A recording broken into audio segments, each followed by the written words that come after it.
Hello and welcome. I'm Ali Mustafa and you're watching a special edition of Strait Talk on Turkey's Operation Olive Branch. It was a military effort months in the making, and Turkey had warned it could strike the YPG's northern Syrian stronghold of Afrin at any moment. And that moment came over the weekend as dozens of airstrikes targeted the terror group's positions. On Sunday, Turkish ground forces began their assault alongside thousands of Free Syrian Army fighters. Turkey says the FSA will take over security in Afrin once the YPG is removed. The first phase of the operation is aimed at creating a safe zone between Azaz and Afrin, according to the Turkish Prime Minister. Now, he says up to 10,000 YPG militants are holed up in Afrin. Ömer Kablan has more. Turkish rockets fired into Syria's Afrin. Bu bir milli mücadeledir. Bu milli mücadelede karşımıza kim çıkarsa çıksın, ezer geçeriz, bu böyle bilinsin. Turkey says it wants to eliminate the PKK terror group's Syrian affiliate, the YPG, from its border. Turkish troops, along with the Free Syrian Army, have crossed into Afrin in an effort called Operation Olive Branch. The YPG has retaliated by firing rockets into Turkey. One person has died and dozens were injured in the border town of Rihanna. Global and regional actors are monitoring developments closely. The United States says they're concerned about the offensive. The US has been an ally of the YPG in Syria, sending arms and providing aid to the group to fight Daesh. This has caused tension with Turkey, which has criticized the policy of fighting one terror group with another. Ankara says it's coordinating with Russia and Iran as part of the operation. Russia has repositioned its military personnel in Afrin to nearby towns and has blamed the United States for provocation that led to the Turkish incursion. Turkey has also been liaising with NATO during the offensive. NATO Deputy Secretary General Rose Gotumola said, "We understand Turkey's security concerns.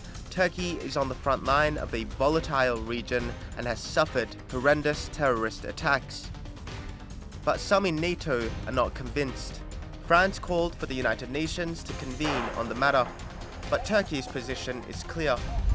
If France or another country will bring Operation Olive Branch as an issue into the United Nations, in our eye, they will be considered as allies of the terrorists and our relations will be affected.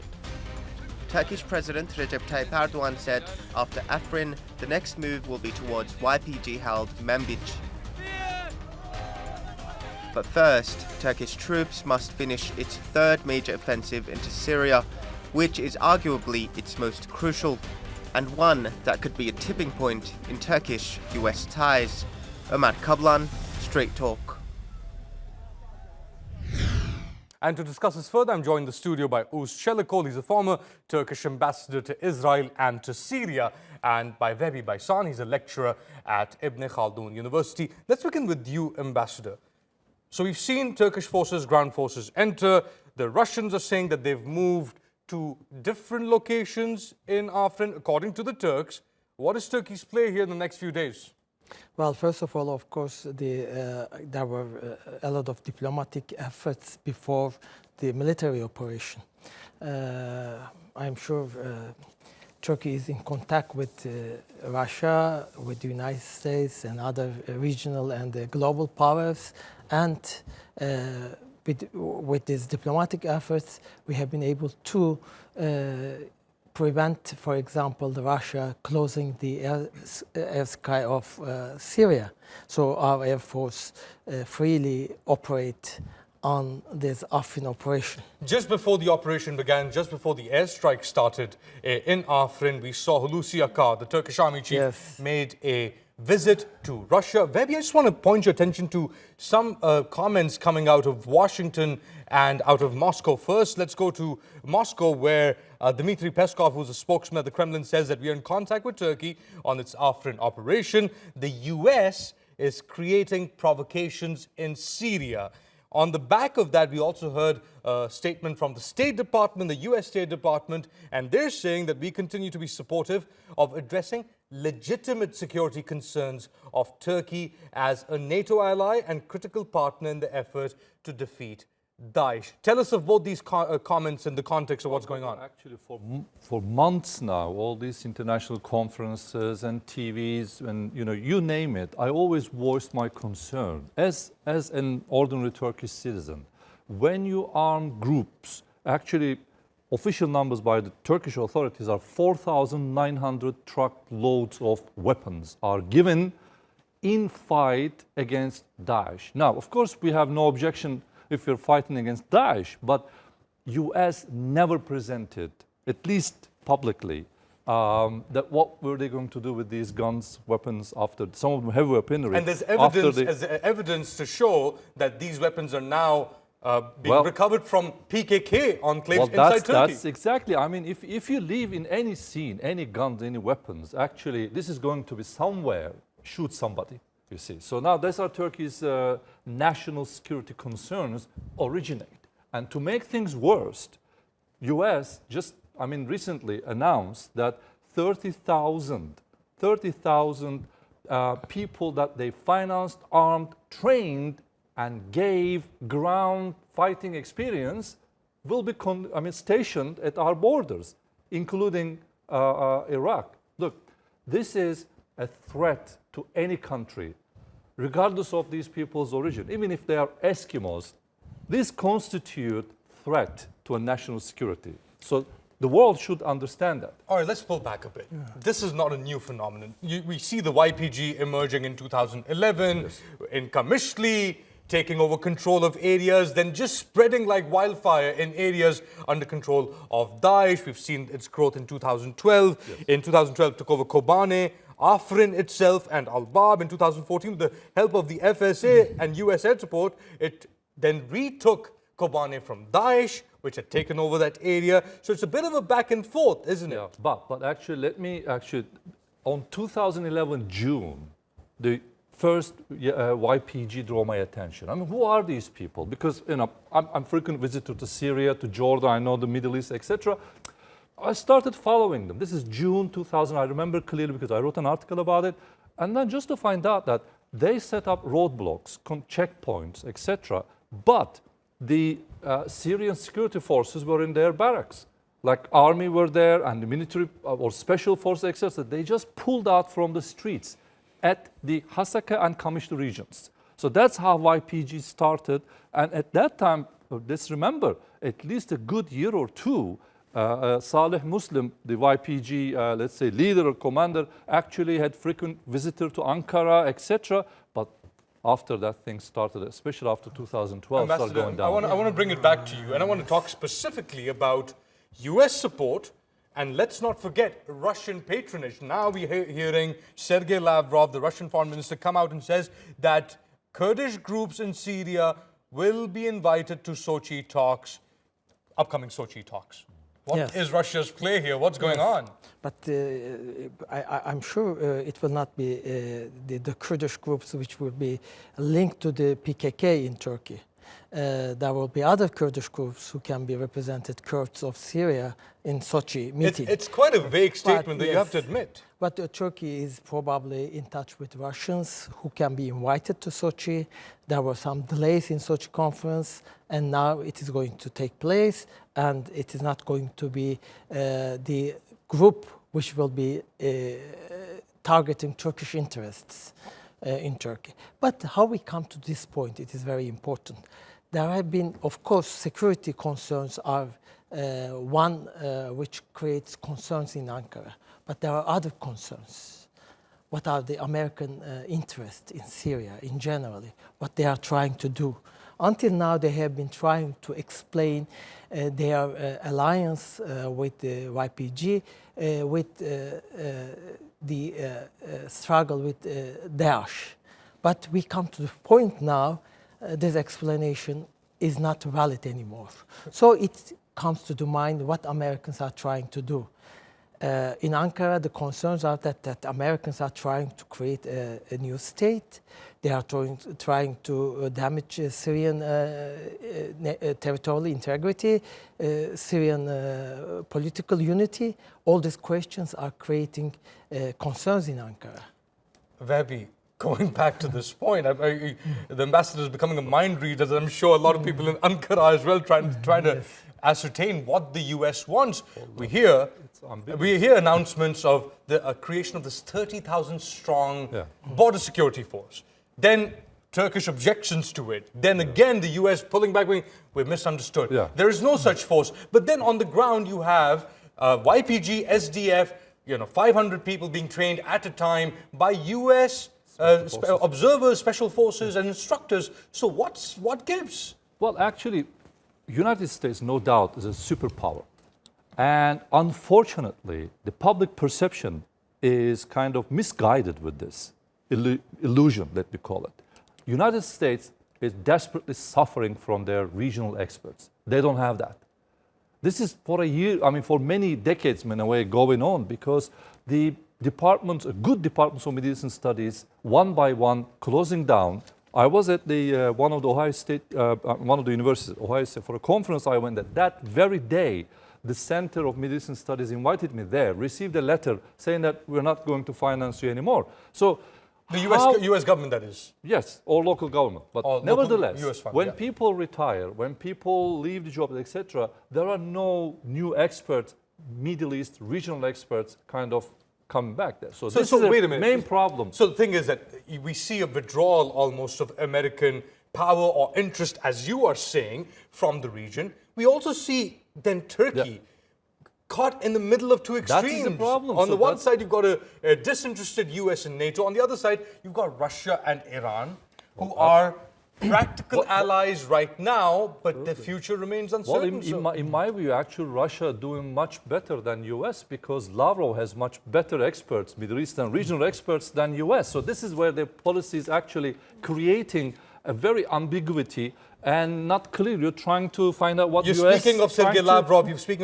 He came out with a statement. He says the US intentionally or unintentionally has been provoking the situation, for example, sending weapons to different groups in Syria with covert and overt ways. You were talking about those 4,900 trucks that the Turks say have gone to the YPG. Yes. Why is this group being armed to the bone when the specific threat that it was against, Daesh, is no longer there, has been curtailed? Actually, nobody wanted to go and fight on the ground. So actually, they were the obvious choice. So if you look at it from that perspective. This is the question which creates concerns in Ankara.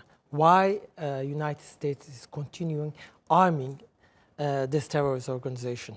It's not just Turkey saying it, Russia's also saying it. Yes, Russians are also saying it. Because increasingly, the American intentions are seen from outside, from Moscow and from Ankara also, that the Americans are aiming Syrian territorial unity. So they are trying to establish identity, their political identity, and trying to aim the Syrian political unity. That is creating concerns in Ankara. But let me also point it out, from the beginning of the Syrian civil war, the Americans are one after another, making the wrong turns and making the wrong decisions. First, during the Obama administration, they are not very much interested with the Syrian civil war. They did not really do anything to overthrow the regime in Damascus. So they created the atmosphere that the Russians becoming a dominant power. Americans would say what everyone was involved. Saudis were involved, Qataris were involved, No, Turkey was involved. But the Americans were the global power which can support the Syrian opposition, which can overthrow the regime in Damascus. First, the Iranian involved in the civil war with Hezbollah. The Americans say nothing. Then the Iranians themselves involved, the Americans say nothing. Then the regime used chemical weapons in Syria. The Americans really, first of all, Obama administration put it as a red line, but didn't do anything. And then Daesh emerged in Syria, and then the Americans are interested with fighting Daesh. But today, increasingly, it seems that Trump administration is changing its tactics, and they are trying to establish in Syria for a long time. What the Turks say is that the Americans are sitting thousands of kilometers away, the Turks and Turkey is sharing a border with a hostile regime, which is now fragmented into these different groups. And just pointing attention to what Turkey has done in 2016. In the summer of 2016, Turkey entered Syria's Jarablus as part of Operation Euphrates Shield to dislodge Daesh from that town, and then started its sweep with Operation Euphrates Shield, which continued for many months. Then it entered Idlib last year in 2017 to set up the so-called de-escalation zones and to set up checkpoints in Idlib, which is controlled by HTS and other groups. And now with Operation Olive Branch, it seems Turkey is going into Afrin. And just to give a bit of context on where Afrin is for our viewers, if we see the map, Turkey is on one side with Hatay. In the south, you've got Turkish force presence with the FSA in Idlib. In the northwest, you have Azaz as well. Northeast, you have Azaz as well. So you've got Afrin surrounded, but there's a little bit of strip of land where regime forces are in direct contact with the YPG. Could it be a possibility that the regime takes over Afrin under some sort of understanding in which Turkey might accept as well? Well, that's the preference. I mean, Turkey was, let's put it there on the right context, that Turkey was misunderstood internationally, because Turkey's perception of threat comes from this very nightmare we're talking about it now, that the northern border, the Syrian border of Turkey will be completely covered with YPG militants armed and financed, etc. That's what US announced. So Turkey feels quite lonely on that actually international support so far is very much delayed. Now, regime wants to keep Syria intact. So in that regard, Turkey's interest and Syrian interest is actually very much matching. But there is also another concern of that, who is going to assure Turkey's safety and security? Please remember, since 1980s, the PKK terror organization caused 45,000 innocent people's life. So we have this back of our head at any time. It's this connection, right? On the one hand, you have the PKK, which has done so much damage in Turkey. On the other side, you have this corridor emerging where 65% of the PKK franchise in Syria is now controlling the border with Turkey. This is the nightmare. And your NATO ally is supporting this. That's another nightmare. And why? You have to have reasons. Why United States continuing supporting a terrorist organization to fight another terrorist organization, which Daesh now doesn't control area in Syria. But still, Washington is trying to send arms, trying to arm this militia, which targets Turkish interests. So that creates concerns in Ankara. And it's coming increasingly clear in Ankara that the Washington long-term strategy in Syria is different than what it has been saying. And all these statements coming from Washington are contradicting itself. On the one hand, they say they understand Turkish interests, Turkish security concerns, but on the other hand, they still continue channeling arms to YPG. And that, of course, creates problems in Ankara. A lot of problems indeed. A lot of problems indeed. And this is a discussion that we will definitely continue in the days to come. Thank you so much, Ambassador Çelikol and Bey Behsan, for your time. Thank you.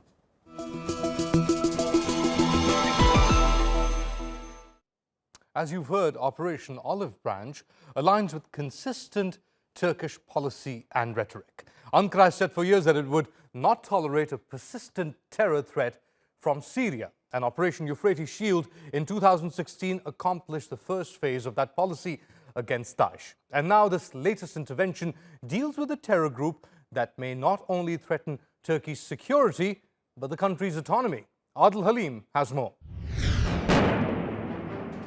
Turkey's goal in Afrin is clear: eliminate the threat of the YPG terror group along its border. The YPG took over the area from Syrian regime forces back in 2012 and has held on ever since. It controls 65% of the Turkish-Syrian border. Turkish priority has been to prevent them from establishing a land corridor. The PKK affiliate is trying to create an ethno-state known as Rojava, a seamless corridor in Kurdish strongholds along Syria's north. To accomplish this goal, they have ethnically cleansed Arabs and Turks living under their control, forcing many to flee. Located near the Mediterranean Sea, Afrin is strategically important for the YPG to get military aid. This is where it gets complicated. The U.S. provides support to the YPG because it believes it is a strategic partner in the fight against Daesh. Turkey, the U.S., EU, and NATO all consider the PKK to be a terrorist group, but Washington has insisted the YPG is a separate group. Listen to this 2016 exchange between then U.S. Defense Secretary Ash Carter and Senator Lindsey Graham. Is the PKK a terrorist organization in the eyes of the Turkish government? The PKK is a terrorist organization not only in the eyes of the Turkish government, but in the eyes of the U.S. government as well, Senator. Is it surprising to you that the Turks may be upset with us by arming the YPG in Syria, since they're so closely aligned with the PKK? No, it's not. No, it's not at all, Senator. The U.S. has maintained its relationship with the YPG is temporary and tactical. Ankara has remained vehemently opposed to this arrangement. Attempts have been made by the PKK to infiltrate into Turkish territory through the Afrin mountains. They have also continually made efforts to support terrorism in Turkey by smuggling militants, arms, and ammo from Syria. What both the U.S. and Turkey do agree on is civilian casualties should be avoided. In the planning and execution of the operation, only terrorists and their shelters, buildings, weapons, tools and equipment will be targeted, and all kinds of attention and sensitivity will be shown to prevent civil and innocent people from being harmed. With its mission clearly stated, Turkey now must walk the fine line of protecting its borders and civilians at the same time. Adil Halim, Strait Talk. And to get the latest from the ground, I'm joined by Courtney Keeley, who is at the border, the Turkey-Syria border in Hatay, just across from Afrin. Courtney, kind of cold out there. Tell us the latest as far as the operation is concerned in Turkish troop movements. Ali, the Turkish troops have been moving the last several days. First, the special forces went in Afrin, just south of where I am. Now, those special forces, you have to remember, they came in with Free Syrian Army rebels who are assisting and aiding this operation, and that are also moving back into their land in northern Syria. Now, those Free Syrian Army rebels received some support, limited support, and some training by the U.S. early on in this 7-year conflict. Now they're coming in by the thousands with the Turkish military. The Turkish Air Force has launched airstrikes, over 150 in the last several days. They've moved troops in. Also, what's really important, Ali, to remember is that the Russian forces did move back out of the area before Turkey and the FSA moved in. So you can see that there are a lot of different countries playing in this game right now, in this operation, this military operation, and there are a lot of different issues going on. So you have Turkey with the FSA, you've got Russia pulling back a little bit, but don't forget that while Russia is tacitly approving what they want to be, like the Iranians, the U.S., a short, limited operation in scope, they are not okay with the FSA because Russia actually supports the Assad regime that is not okay with the Free Syrian rebels. And Courtney, finally, what we saw when the Turkish forces moved in to Jarablus in 2016 and then to Idlib last year, we saw that the population, by and large, welcomed the presence of Turkish forces to bring about stability in these areas. What has been the reception like on the ground as far as Afrin is concerned for Turkish forces? Well, you have to understand civilians who want to welcome in Turkish troops, who want to say maybe see that the YPG has no more authority over them. This is a delicate balance right now. There'll be some celebrations, there have been, but also they have to play, they have to take care of their own safety depending on who's coming in. The YPG has also been known to kind of come in with this rule despite whether there's the civilians are in allegiance with them or not. So this is an area where the Kurdish militants established the Kobani region, the Lions of Rojava after Assad withdrew from this area. The Turkish military is kind of coming in a pincer-like move. They're trying to establish much more security along its border. They're bringing in Free Syrian Army rebels, and those Free Syrian Army rebels are Syrians. They want to be able to get the northern border safe so there can be some sort of repatriation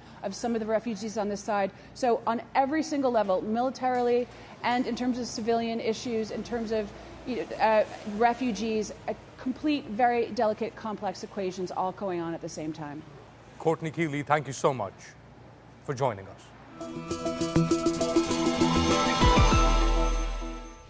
And that's all for this special edition of Straight Talk with me, Ali Mustafa. If you've got any comments or suggestions, do share them with us at #StraightTalk. Also, don't forget to subscribe to our YouTube channel. Next time, we'll continue our special coverage of Turkey's Operation Olive Branch with reporting from inside Syria. Until then, take care and goodbye.